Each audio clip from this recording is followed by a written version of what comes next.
Yes. Wine that cheers the heart of man. What? It starts with wine that cheers the heart of man. Yeah, exactly. So today we're going to learn three halachot. I don't think we've ever done that before because it's not really a marathon. It's just that the three halachot I think are connected to each other strongly, and in order to understand one, you have to understand the other two. And so to take three verses from the Tanakh, where it talks about what are the qualities of wine. And the first one is from King David in Psalm 104, where it says that wine cheers.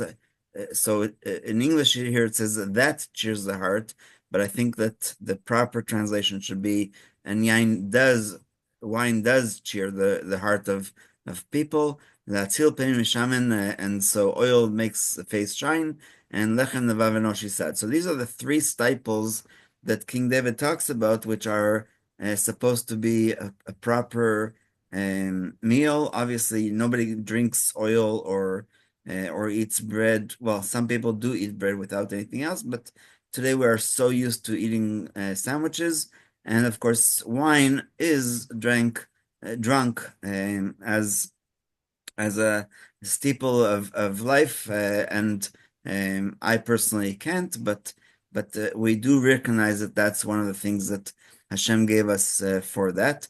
It's mentioned also in last week's parsha in the blessing to Judah and many other times, but I think that these three verses really put into context what we're going to learn today. In Proverbs, which was written according to our um, tradition by Solomon, just before the very famous Eshes Chayil, the last chapter of Proverbs, chapter 31, Solomon gives some kind of instruction of what to do or not do with wine, because so the first verse 4, he suggests that kings should not drink wine. Obviously, in dinner at night, it's not a problem because afterwards they can retire. But what he's suggesting is basically that during the day you should not drink wine because that will affect your decision making or ruling, etc. And so that's what explains in verse 5 that lest they or he drink and forget what has been ordained, and he's going to change the actual law and infringe on the rights of the poor. And last but not least, a positive way of what wine was created for is tnu shechar lo aved, which means to give strong drink to a person who is grieving, and wine to the embittered. Our halacha, except for according to Maimonides, says that we're not supposed to drink wine during the Shiva. Obviously, on Shabbat, it's a mitzvah. We'll get to that in a minute. But most people say that we're not supposed to drink wine or eat meat during Shiva because that will completely distract us from the mourning and from the process of trying to get back to be grounded and understand what real life is. And last but not least, the Gemara in Sanhedrin, Rav Hanan says that the only reason why wine was created was to comfort the mourners in their distress and to pay the sachar, the reward in this world for the people who aren't righteous, because it says that's his interpretation of this verse that we just saw in Proverbs. So that as an introduction is obviously wine has both positive and negative traits, and so we're going to try to see how that applies to the laws of Shabbat. So first of all, we'll talk about why the mitzvah was actually written, like we talked about yesterday, that it's supposed to be on a cup of wine. So the sages instituted that recitation of Kiddush over the wine because it is the most dignified beverage, as it provides both nourishment and good cheer, as we just saw in Proverbs, where it does give good cheer even for people who are suffering and in distress and mourning. They similarly instituted that a bracha be recited over a cup of wine at other joyful mitzvot, such as erusin, betrothal, weddings, and circumcision.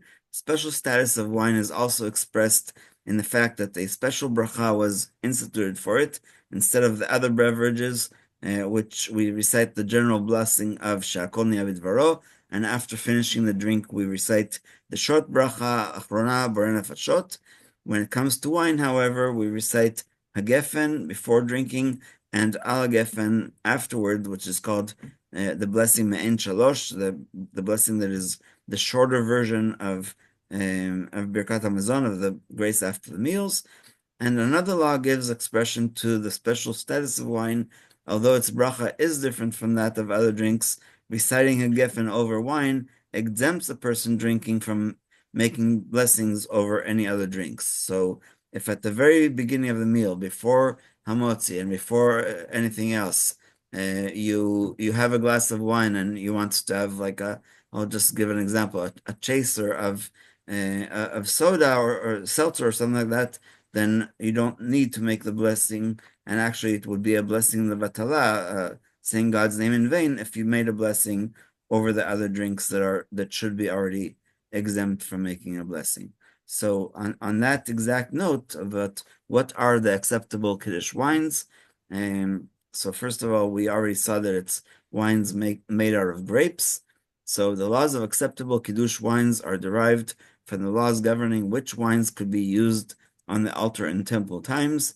Any wine that was deemed unacceptable because of its repulsiveness is also pasul, ritually unfit for Kiddush. For example, wine that was left exposed for several hours in a cup or an open bottle may not be used for Kiddush. Similarly, wine that smells bad is unacceptable. So if it starts fermenting because the person who made it wasn't very good in making the wine, which I have no clue how to make it, but one of my friends in Beersheba does make his own wine.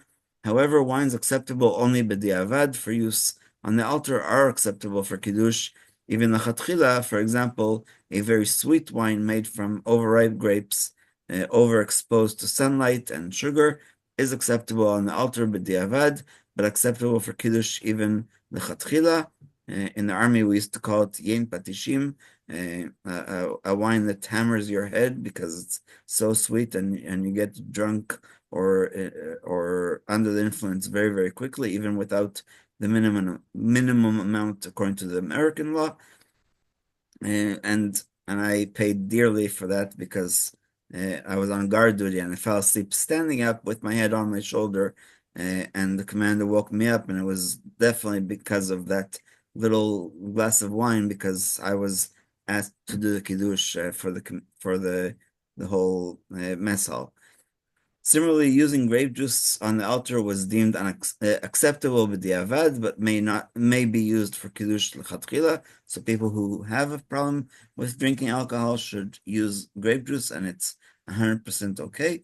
Nevertheless, it is most preferable to make kiddush on good alcoholic wine that makes one glad. So that's basically the balance. Some wines have been rendered unfit for the altar because they have been mixed with other liquids, but are still acceptable for Kiddush. For example, wine mixed with water is pasul for the altar, but not for Kiddush. And in the Talmud, it actually says, on the contrary, it is good to dilute the wine a bit to make it tastier. And what they used to do is what's called yain chadash, a brand new wine. They would add a third of water in order to dilute it and to prevent it from fermenting, as the table is being served or just before that, and to dull its strength. Nowadays, however, wines do not need to be watered down because they are already not strong to begin with, and that's because our process is a lot more modern and does that. And last but not least, the required amount of wine. So we just learned with Benedict actually last week or the week before when we started the laws of Nazir, that the only gematria that the Mishnah ever uses for gematria is the numerical value of the letters. The only gematria that the Mishnah ever uses for halacha is the gematria of how many days is the minimum for Nazir. And it's interesting because it's also talking about wine here. Of course, the Nazirite is not allowed to take any wine, but it says Nazir yiyeh, and the numerical value of the word yiyeh is 30. We don't usually learn halachot from gematria. That's why it's the only one. There's a hint to why we do why we consider 39 categories of melacha on Shabbat. Also mentioned in the Talmud, but it's not very specific, and there's a different way of calculating the words and the letters, so that's why I'm not bringing it up. But the numerical value of kos, a cup in Hebrew, of wine, is not mentioned in the Mishnah or in the Gemara, but it is mentioned in some of the Achronim. So the word kos is 86 cc's. Sorry, the word kos equals 86, and so the rabbis say that's 86 cc's. And in ounces, I believe it's almost 3 liquid ounces. So how does 86 get to our law? He just says, in order to fulfill the mitzvah of Kiddush, there must be enough wine in the cup to be considered significant, so that the bracha is recited over something. This amount is the volume of an egg and a half, 1/4 of a log, commonly referred to simply as revi'it, which is the minimum amount that must be present in any cup being used to fulfill the mitzvah. If less than this amount is used, the mitzvah has not been fulfilled. So we're not supposed to have to drink all 86. It's just that the cup itself should hold 86. And then he goes to another explanation of Rav Chaim Naeh. For many years, it was assumed that the egg and a half that Rambam mentions was the equivalent of 86 milliliters or cc's, based on the opinion of Rav Chaim Naeh. However, more precise calculations show that the amount is really 75 cc's. Some are stringent and maintain that the eggs nowadays are only half the size that they once were, so that the amount of wine in the cup must be doubled to 150. So 3 different opinions, 86, 75, and 150. And 150, I believe, is 5 liquid ounces. In practice, the bottom line is that one may make Kiddush over 75 milliliters of wine, but many Ashkenazim are stringent, lechatchila, to use 150 cc. The reason for all of these different numbers is they also tried to find out how much you would hold in one cheek full of the liquid. And since people are different in their size and whatever, that was also a consideration. So that's why they had to choose some kind of minimum amount in order to do this. And when we get to the laws of Havdalah, we'll realize that the custom to pour over or spill over the wine of Havdalah is maybe even against halacha, because there is a minimum amount, but it doesn't say anywhere that you're supposed to waste wine. And so if somebody wants to share with the family the revi'it, the amount that we just talked about, then that is actually the proper practice, where it's not only the person making the kiddush, but everybody can help fulfill the mitzvah by sharing together. And we'll end with that. Sorry, I went a little bit over, but that's the price that you pay when you do 3 halachos together.